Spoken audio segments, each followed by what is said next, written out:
माझे नाव आनंद आहे. आज मला जेव्हा त्या जुन्या आठवणींमध्ये हरवून जायला होतं, तेव्हा मी शाळेच्या मुख्य गेटसमोर उभा राहून सिगारेट पेटवली. 10वी क्लासमध्ये मी आणि प्रिया एकमेकांच्या खूप चांगले मित्र-मैत्रीण होतो. आम्ही दोघे शाळेच्या बागेत बसून गप्पा मारायचो. ती मला गणित सोडवून द्यायची आणि मी तिला इंग्लिशची नोट द्यायचो.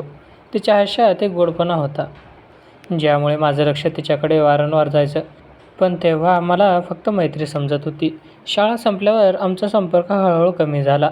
मी इंजिनिअरिंगला पुण्याला गेलो आणि ती कला शाखेत. त्यानंतर 10 वर्षे निघून गेली. मी मुंबईत एका चांगल्या सॉफ्टवेअर कंपनीत सिनियर डेव्हलपर म्हणून काम करत होतो. आयुष्य व्यस्त होतं. Projects, deadlines, office parties. पण मनात कधीकधी ती शाळेतील गोड आठवणी यायची. एके दिवशी माझ्या जुन्या मित्राने व्हॉट्सअपवर मेसेज केला, "आनंद, आपल्या शाळेच्या बॅचवर छोटासा गेट टुगेदर ठरला आहे पुण्यात. तू येणार का?" मी सुरुवातीला नकार द्यायचा विचार केला, पण मनात एक अजूनता उत्सुकता जागी झाली. "ठीक आहे, येतो," मी उत्तर दिलं. शनिवारी संध्याकाळी मी पुण्याला पोहोचलो. ठरलेल्या हॉटेलमध्ये आम्ही सर्वजण जमलो होतो. सुमारे 15-16 जण. मी आत शिरताच माझ्या नजरेला प्रिया दिसली. 10 वर्षांनीही ती ओळखू येत होती. गोरी, लांब केस, हलकीशी स्माईल. फक्त आता तिच्यात एक परिपक्व स्त्रीत्व आलं होतं. ती साडी नेसली होती, ज्यामुळे ती अधिक सुंदर दिसत होती. "आनंद, तू एवढा बदललास," तिने हसत माझ्याकडे येत म्हटलं. मीही हसलो. "प्रिया, तू तर अजूनही तेवढीच गोड आहेस. ओळखलंस का मला?" "अरे, तुझी ती लाजरी हसू आणि डोळे मी कधी विसरणार. चल इकडे बस." तिने मला बाजूला सोफ्यावर बोलवलं. आम्ही दोघे बाजूला बसलो. सुरुवातीला सामान्य गप्पा सुरू झाल्या. "काय करते, कुठे राहते?" ती सांगत होती. "मी आता पुण्यात एका शाळेत इंग्लिशची शिक्षिका आहे. 2 वर्षे झाले." "आणि लग्न?" मी हळूच विचारलं. तिचा चेहरा क्षणभर उतरला. "लग्न झालं होतं, पण 2 वर्षातच घटस्फोट झाला. त्याच्यात आणि माझ्यात कॉम्पॅटिबिलिटी नव्हती." तिने उसासा टाकला. मीही माझी गोष्ट सांगितली. माझंही एक रिलेशन होतं, पण ब्रेकअप झाला. कामाच्या व्यापात नातं टिकलं नाही. त्यानंतर आमच्या गप्पा खूप रंगली. शाळेच्या आठवणी काढल्या. कॅन्टीनमध्ये समोसे खाणं, स्पोर्ट्स डे. "आनंद, तू खूप लेझी आहेस," म्हणून चिडवायची. मी तिला, "प्रिया, तू खूप स्ट्रिक्ट आहेस," म्हणून हसायचो. रात्री 11 वाजेपर्यंत आम्ही बोलत होतो. इतर मित्र निघून गेले, पण आम्ही दोघे अजूनही बसलो होतो. तिने विचारलं, "आनंद, शाळेत तू माझ्याकडे एवढं का बघायचास? मला वाटायचं तू काहीतरी सांगणार आहेस." मी लाजून हसलो आणि मनातल्या मनात विचार केला, "आता सांगू का?"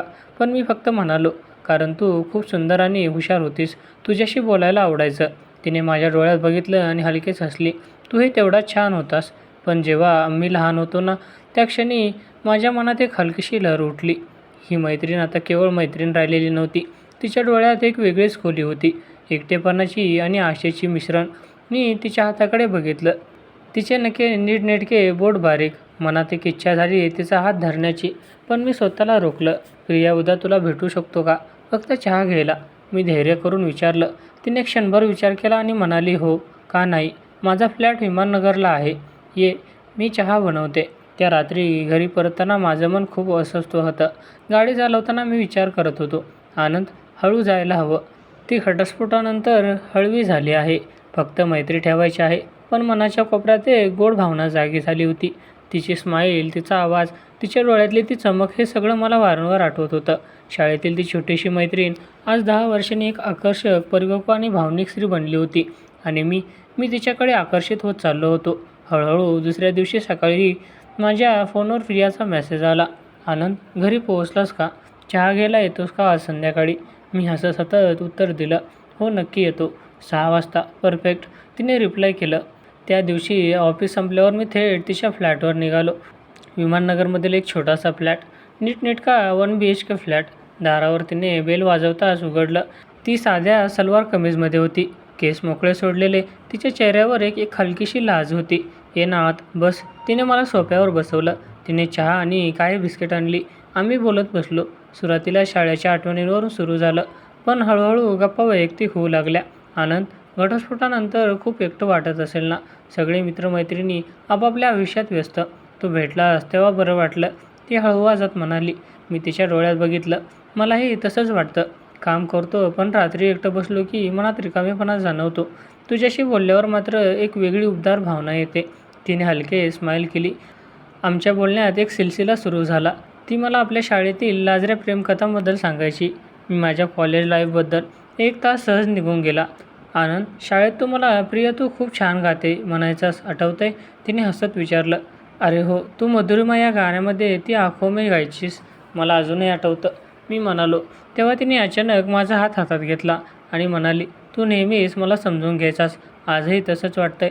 तिच्या हाताची ऊब माझ्या हातात पसरली. मीही तिचा हात हलकेच दाबला. काही क्षण आम्ही काहीच बोललो नाही. फक्त एक शांतता होती, जी बोलण्यापेक्षा जास्त काही सांगत होती.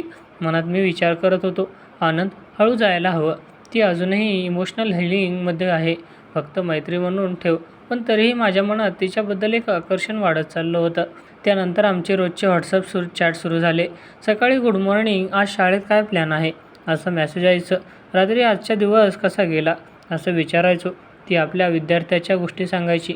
मी ऑफिसच्या प्रोजेक्टबद्दल. कधीकधी व्हॉईस नोटही पाठवायचो आणि तिचा हसणारा आवाज ऐकून मन भरून यायचं. एक शनिवारी आम्ही पुण्यातील ओशो पार्कमध्ये फिरायला गेलो. हिरवागार वातावरण, पक्षी किलबिलाट करत होते. आम्ही एका बेंचवर बसलो. प्रिया, तुला नवीन आयुष्य हवं आहे का, मी विचारलं. तिने दूर बघत उत्तर दिलं, हवंय, पण यावेळी खरं प्रेम हवं, विश्वास हवा. आधीच्या नात्यात ते नव्हतं. तिचे डोळे थोडे ओले झाले. मी तिच्या खांद्यावर हात ठेवला. मी आहे ना, जेव्हा हवं तेव्हा बोल. तिने माझ्याकडे बघितलं आणि हलकेच डोकं माझ्या खांद्यावर टेकवलं.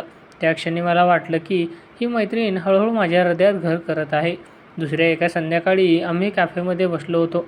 अचानक पाऊस सुरू झाला. आम्ही धावत एका छोट्या शेडखाली आश्रय घेतला. तिचे केस भिजले होते. पाण्याचे थेंब तिच्या गालावरून वाहत होते. तिचे ओले होठ, भिजलेली साडी. मी क्षणभर तिच्याकडे टक लावून बघत राहिलो. काय बघतोयस, तिने लाजून विचारलं. तू सुंदर दिसतेस, मी मनातलं बोलून टाकलं. तिने काहीच बोललं नाही, फक्त माझ्या हातात आपला हात घातला. पाऊस जोरात पडत होता, पण आम्हाला त्याची पर्वा नव्हती. आम्ही एकमेकांच्या जवळ उभे होतो. मनात विचार येत होता, आनंद, तुझं हृदय आता प्रियासाठी धडधडत आहे, पण तिला दाखवू नकोस. त्या दिवसानंतर आमची जवळीक आणखी वाढली. ती मला आपल्या भावना सांगू लागली. एकटेपणा, भय, आशा. मीही तिला माझ्या आयुष्याबद्दल खुलून सांगत होतो. आम्ही एकमेकांना समजून घेत होतो. रात्री झोपताना मी विचार करायचो, ही मैत्रीण आता केवळ मैत्रीण राहिलेली नाही, ती माझ्या मनात एक विशेष जागा करत होती. हळूहळू पण खोलवर. एका महिन्यानंतर आमची जवळीक खूप वाढली होती. रोजची चॅट्स, कॉल्स आणि भेटी यामुळे आम्ही एकमेकांवर पूर्ण अवलंबून राहिलो होतो. प्रिया आता मला आपल्या मनातील सगळ्या गोष्टी सांगू लागली होती. मीही तिला माझ्या आयुष्याचे सगळे उतार चढाव सांगत होतो. एक संध्याकाळ मी तिच्या फ्लॅटवर गेलो. तिने स्वतःचा डिनर बनवला होता. तांदूळ, डाळ, आपलं आवडतं पनीर आणि सलाद. आम्ही टेबलावर बसलो. मेणबत्त्या लावल्या होत्या आणि हलकं संगीत चालू होतं. ती साध्या पिवळ्या सलवार कमीजमध्ये होती, ज्यामुळे तिची नैसर्गिक सुंदरता अधिक उठून दिसत होती. आनंद, आज तू खूप थकलेला दिसतोयस, तिने माझ्या हातावर हात ठेवत म्हटलं. प्रोजेक्टच्या डेडलाईन आहे, पण तुझ्याकडे येण्याची इच्छा इतकी होती की मी आलो, मी हसत उत्तर दिलं. जेवण झाल्यावर आम्ही सोफ्यावर बसलो. तिने 2 ग्लासमध्ये वाईन ओतली. हळूहळू बोलताना आमची जवळीक वाढत चालली. ती माझ्या शेजारी सरकली. मी तिच्या केसातून हात फिरवला. तिचे केस मऊ आणि सुगंधी होते. प्रिया, शाळेत मी तुला किती वेळा बघायचो, ते तुला माहीत आहे का, मी हळू आवाजात विचारलं. तिने माझ्या छातीवर डोकं टेकवलं आणि म्हणाली, माहीत आहे, पण तेव्हा मी घाबरायचे. आता मात्र तुझ्या जवळ यावंसं वाटतं. मी तिच्या चेहऱ्याकडे बघितलं. तिचे डोळे मिटलेले होते. मी हळूच तिच्या कपाळावर किस केलं. तिने डोळे उघडले आणि माझ्याकडे पाहिलं. त्या क्षणी आमचा पहिला खरा किस झाला. हळूहळू भावनिक प्रेमाने भरलेला. तिचे ओठ मऊ आणि उबदार होते. आम्ही काही क्षण एकमेकांना घट्ट धरून राहिलो. माझ्या मनात विचार येत होता, आनंद, हे केवळ शारीरिक आकर्षण नाही, ही खोल भावनिक जोड आहे. किस संपल्यानंतर तिला अजून माझ्या छातीवर लपली. आनंद, मला खूप सुरक्षित वाटतंय तुझ्याबरोबर, ती कुजबुजली. मलाही तुझ्याबरोबर प्रिया. तू माझ्या आयुष्यात परत आलीस ना, सगळं काही बरं झालंय, मी तिच्या पाठीवर हात फिरवत म्हणालो. त्या रात्री आम्ही खूप उशिरापर्यंत बोलत होतो. तिने आपल्या घटस्फोटाची सगळी कहाणी सांगितली. विश्वासघात, एकटेपणा, रडणे. मी तिला घट्ट मिठी मारली आणि म्हणालो, आता मी आहे, तुला कधीही एकटं पडू देणार नाही. आम्ही दोघे एकाच बेडवर झोपलो. ती माझ्या कुशीत आली. मी तिच्या केसातून हात फिरवत होतो. ती माझ्या छातीवर बोटं फिरवत होती. आम्ही एकमेकांना स्पर्श करत होतो, पण तो स्पर्श प्रेमाचा होता, आदराचा होता. मी तिच्या कानात हळू सांगितलं, तू खूप खास आहेस प्रिया, मी तुझी काळजी घेईन. तिने माझ्या गालावर किस केलं आणि म्हणाली, आणि मी तुझी. त्यानंतर आम्ही पार्क, कॅफे आणि कधीकधी पुण्याच्या बाहेर छोट्या ट्रिपसाठी जाऊ लागलो. एकदा आम्ही लोणावळ्याला गेलो. पावसाळा सुरू होता. आम्ही हॉटेलच्या बाल्कनीत उभे राहिलो. पाऊस पडत होता. थंड हवा वाहत होती. मी तिला मागून मिठी मारली. तिने माझ्या हातावर आपले हात ठेवले. आनंद, तुझ्या हातात मला सगळं काही मिळाल्यासारखं वाटतं, ती म्हणाली. मी तिच्या मानेवर हळू किस केलं. तिचं शरीर थोडं थरथरलं. आम्ही त्या क्षणी एकमेकांत हरवून गेलो. मनात विचार होता, ही मैत्रीण आता माझ्या हृदयाची मालकीण झाली आहे. मी तिला कधीही दुखवू नये. पुढचे दिवस आणखी सुंदर झाले. ती मला आपल्या शाळेत घेऊन गेली. मी तिच्या विद्यार्थ्यांना भेटलो. ती मला अभिमानाने सांगत होती, हा आनंद माझा खूप जुना मित्र. मी तिच्या क्लासमध्ये बसून तिला शिकवताना बघत होतो. तिची शिकवण्याची स्टाईल, विद्यार्थ्याशी वागण्याची पद्धत सगळं मला आवडत होतं. रात्री तिच्या घरी परतल्यावर आम्ही एकमेकांना मिठी मारून बसायचो. कधीकधी आम्ही एकत्र गाणी ऐकायचो. ती माझ्या मांडीवर डोकं ठेवून झोपायची. मी तिच्या चेहऱ्याकडे बघत राहायचो आणि मनात म्हणायचो, आनंद, तुला खरं प्रेम मिळालंय, याची कदर कर. एक रात्र तिने मला घट्ट धरलं आणि म्हणाली, आनंद, मी तुझ्यावर खूप प्रेम करते. शाळेपासूनचं तुझ्याकडे एक मन होतं, पण आता ते पूर्ण झाले. मी तिच्या डोळ्यात बघितलं आणि उत्तर दिलं, मीही तुझ्यावर प्रेम करतो प्रिया, खरं आणि शुद्ध प्रेम. त्या क्षणी आमचं नातं मैत्रीपासून प्रेमात आणि प्रेमापासून एक गहन भावनिक बंधात रूपांतरित झालं होतं. शारीरिक जवळीक होती, पण त्यापेक्षा मनाची जवळीक खूप जास्त होती. त्या दिवसानंतर आमचं नातं खूप खोल आणि मजबूत झालं. प्रिया आता माझ्या आयुष्याचा अविभाज्य भाग बनली होती. सकाळी तिचा गुड मॉर्निंग मेसेज न आला तर दिवस अधुरा वाटायचा.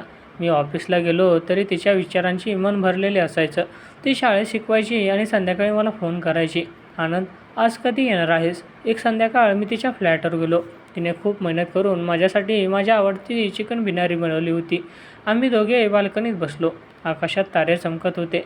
मी तिचा हात हातात घेतला आणि म्हणालो, प्रिया, तुझ्याशिवाय आता आयुष्य कल्पना करू शकत नाही. तिने माझ्या डोळ्यात बघितलं. तिचे डोळे ओले झाले. मलाही तसंच वाटतं आनंद, तू मला नवीन उमेद दिलीस. घटस्फोटानंतर मी विचार केला होता की प्रेम म्हणजे फक्त दुखणं, पण तू आलास आणि सगळं बदललं. मी गुडघे टेकले आणि तिच्या हातात एक छोटी रिंग ठेवली. प्रिया, माझ्याशी लग्न करशील? मी तुला सुखी ठेवण्याची, तुझी काळजी घेण्याची आणि आयुष्यभर तुझ्यासोबत राहण्याची शपथ घेतो. तिने रडत रडत होकार दिला. हो आनंद, मी तयार आहे. तुझ्यासोबत सगळं आयुष्य घालवायला मी तयार आहे. आम्ही एकमेकांना घट्ट मिठी मारली. त्या रात्री आम्ही खूप उशिरापर्यंत बोलत होतो. ती मला सांगत होती की शाळेतही तिला माझ्याबद्दल एक वेगळी भावना वाटायची, पण तेव्हा आम्ही लहान होतो. आता वेळ आली होती त्या भावनेला पूर्ण करण्याची. लग्नाची तयारी सुरू झाली. आम्ही दोघे मिळून सगळं प्लॅन करत होतो. छोटंसं सुंदर आणि फॅमिली असलेलं लग्न. तिच्या आईवडिलांना आणि माझ्या आईवडिलांना आम्ही सांगितलं. सुरुवातीला थोडं आश्चर्य झालं, पण नंतर सगळ्यांनी आशीर्वाद दिला. लग्नाच्या दिवशी प्रिया लाल साडीत खूप सुंदर दिसत होती. मी तिच्याकडे बघत राहिलो. मंदिरात आम्ही 7 फेरे घेतले. तिचा हात माझ्या हातात देताना मला वाटलं की ही केवळ एक मुलगी नाही, ही माझी शाळेतली मैत्रीण, माझी प्रेमिका आणि आता माझ्या जीवनसाथी आहे. लग्नानंतर आम्ही एकत्र राहायला लागलो. मी माझ्या कंपनीतून पुण्याला ट्रान्सफर घेतला. आमचा छोटासा घर नंदनवन सोसायटीत. सकाळी मी कॉफी बनवतो, ती तयार होते. ती शाळेत जाते, मी ऑफिसला. संध्याकाळी एकत्र येऊन गप्पा मारतो, फिरायला जातो. एक रात्री आम्ही बेडवर आडवे झालो. ती माझ्या कुशीत आली. मी तिच्या केसात हात फिरवत होतो. आनंद, तू मला खूप प्रेम देतोस. ती कुजबुजली. कारण तू त्याच्या लायकीची आहेस प्रिया. शाळेतील ती छोटी मैत्रीण आज माझी पत्नी झाली, हे मला अजूनही स्वप्नासारखं वाटतं. मी तिच्या कपाळावर किस करत म्हणालो. आम्ही एकमेकांना घट्ट धरून झोपलो. शारीरिक जवळीक होती, पण त्यात प्रेम, विश्वास आणि आदर होता. मी तिला नेहमी सांगायचो, तुझ्यासोबत प्रत्येक क्षण विशेष आहे. कधीकधी आम्ही शाळेच्या आठवणी काढायचो आणि खूप हसायचो. आठवतंय, तू मला गणितात मदत करायचीस आणि मी तुला चॉकलेट द्यायचो. मी म्हणायचो. तिने हसत उत्तर दिलं. आणि तू मला प्रिया, तू खूप छान आहेस म्हणायचास. तेव्हा ती लाजायची. आता आम्ही एकत्र सहलीला जायचो. समुद्रकिनारी, डोंगर, कधी मुंबईला. प्रत्येक ठिकाणी आम्ही नवीन आठवणी तयार करत होतो. ती मला शिकवायची की जीवनात संयम आणि प्रेम किती महत्त्वाचं आहे. मी तिला शिकवायचो की कठीण परिस्थितीतही हसत राहायचं. एका संध्याकाळी बाल्कनीत बसताना मी तिला म्हणालो, प्रिया, तुझ्यामुळे आज आयुष्य पूर्ण झालं. शाळेतील मैत्री आज प्रेमात आणि लग्नात बदलली. हे जीवनाचं सर्वोत्तम गिफ्ट आहे. तिने माझ्या खांद्यावर डोकं ठेवलं आणि म्हणाली, आणि मी तुझ्यामुळे पुन्हा प्रेमावर विश्वास ठेवायला शिकले. तू माझा आधार आहेस आनंद. आजही जेव्हा मी तिच्याकडे बघतो तेव्हा मनात एक कृतज्ञता भरून येते.